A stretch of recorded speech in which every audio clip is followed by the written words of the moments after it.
എന്തോ മക്കളെ കിടന്ന് ബഹളം വെക്കുന്നത്? നിങ്ങളുടെ ഒച്ചയങ്ങ് അപ്പുറത്തെ പഞ്ചായത്ത് വരെ കേൾക്കാലോ. ഇത് കണ്ടോ അച്ഛാ, ഇവളെന്നെ അറ്റത്ത് കിടത്തുന്നില്ല. ഒന്ന് പറ ഇവളോട് നീങ്ങി കിടക്കാൻ. ഞാനല്ലേ അച്ഛാ എപ്പോഴും അറ്റത്ത് കിടക്കുന്നത്. എനിക്ക് അറ്റത്ത് കിടന്നില്ലെങ്കിൽ ഉറക്കാൻ പറ്റത്തില്ല. ഈ ചേച്ചി ചുമ്മാ വഴക്കുണ്ടാക്കാൻ വരുവാ. വെറുതെ ഷോ എന്ന് ഇറക്കണ്ട. നിന്നെ എവിടെ കൊണ്ടിട്ടാലും നീ നല്ല പോത്ത് പോലെ കിടന്നുറങ്ങുമെന്ന് എനിക്ക് നന്നായിട്ടറിയാം. ആഹാ, അത് ഇയാളങ്ങ് പറഞ്ഞാൽ മതിയോ? എനിക്കിപ്പോൾ നീ കിടക്കാൻ സൗകര്യമില്ല. കിടക്കത്തില്ലെന്ന് പറഞ്ഞാൽ കിടക്കത്തില്ല.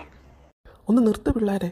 ഒരു കാര്യം ചെയ്യ്, നിങ്ങൾ രണ്ടുപേരും കൂടെ ഒരു പായ എടുത്ത് തറയിലോട്ട് വിരിച്ചിട്ട് അവിടെ സുഖമായിട്ട് കിടന്നോ. നിനക്കൊക്കെ സൗകര്യം കൂടിപ്പോയതിൻ്റെ കുഴപ്പമാണ്.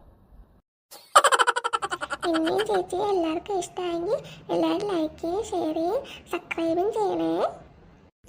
സബ്സ്ക്രൈബ് അല്ല കുഞ്ഞു, സബ്സ്ക്രൈബ്. ഓ, ഇയാൾ എന്നെ കൂടുതൽ പാപ്പിക്കാനൊന്നും വരണ്ട, അതൊക്കെ എനിക്കറിയാം. അപ്പം ഞങ്ങൾ അങ്ങോട്ട് പോയിട്ട് വരാവേ. ബൈ.